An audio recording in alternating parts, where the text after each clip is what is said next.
カウンセリングの時に注意すべきポイントが実は3つあります。1つ目が愛のあるリアクション。愛のあるリアクションがすごく大事で、これができてないとお客さんって心を開いてくれなかったり話してくれないんですよね。例えば愛のあるリアクションってどういうものかというと、メモを取ることもそうですし、相槌取ることも実はそうなんですよ。聞いてますよってなんですよ。ね、しっかり取ってくれるので、僕は話してて聞いてもらえてるってやっぱ印象になるんですけど、もし全くうなずきがなかったら僕の授業興味ないのかなってやっぱ思っちゃいますよね。お客さんの立場だったら、お客さんが実は左足首がちょっと捻挫しててって言った時になんか相づちないって怖いですよね。なので愛のあるリアクションってすごく大事です。これあなたに興味がありますよっていう表現の一つです。これ表現なんですよね。だから例えばメモを取ることって記録を残すっていうことだけじゃなくて、相手に私はあなたの話に興味ありますよっていう実はねサインなんですよね。だからこそカウンセリングの時ってお客様が例えば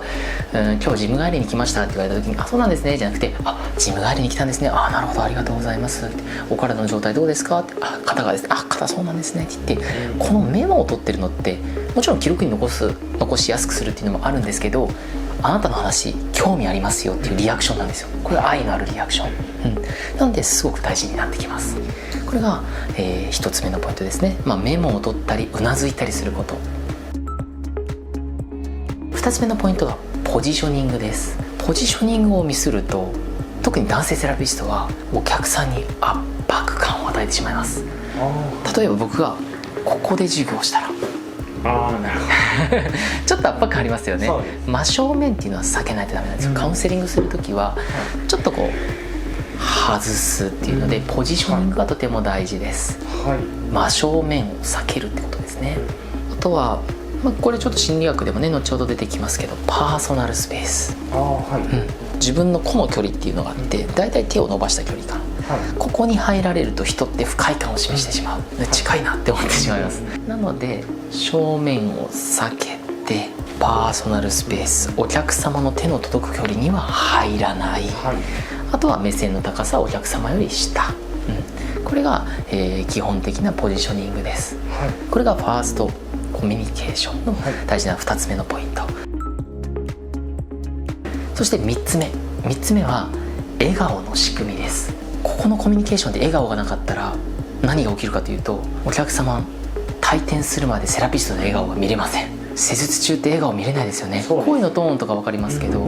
ここでお客様にニコって自分の笑顔を見せるっていうのも大事だし、お客様の笑顔を見るっていうのも大事なんですよ。ここでそういう仕組みがなくて、それができなかったとしたらあと2時間は見れないので、お客様って笑顔を印象として残ってないんで、なんかこう緊張したままなんですよ。でもすごく緊張してても施術者さんはニコって笑ってくれたらなんかちょっと安心したってやっぱなるんですよ。特に男性セラピストって怖いんで、女性はね、女性からしたら。だから何か自分の中で、そのカウンセリングの中で笑顔になる仕組みを作っておく。例えばですけどオーバーリアクションとかね、あとは何か共通点見つけて、共通点見つけるのって実はすごく大事なポイントで、最低5個一瞬で見つけないといけないってよく言われてます。カウンセリングの間に5個ぐらい共通点を見つけて、一緒ですね、嬉しいなって笑顔を出す。そうすると向こうもニコって笑顔になってくれるので、そういう仕組みを作っているセラピストと、例えばもう業務のようにそれではカウンセリングさせていただきます、お体の状態はかしこまりました、これやっていきますね、はい、わかりました、じゃあ施術させていただきますのでよろしくお願いします。どうでしょう、なんかあんまりって感じですよね。しかもここでこうなっちゃうともう施術中はお客さん喋ってくれないです、もう向こうから話しかけようとは絶対してくれないので、ちょっとやっぱりよろしくないかなっていうのになってしまうので注意してください。なのでこういうカウンセリング時に注意することをしっかり頭に入れて、カウンセリングでアイスブレイク、緊張も壊して深いコミュニケーションを取れるようにしていくっていうのがコミュニケーションの第一印象です。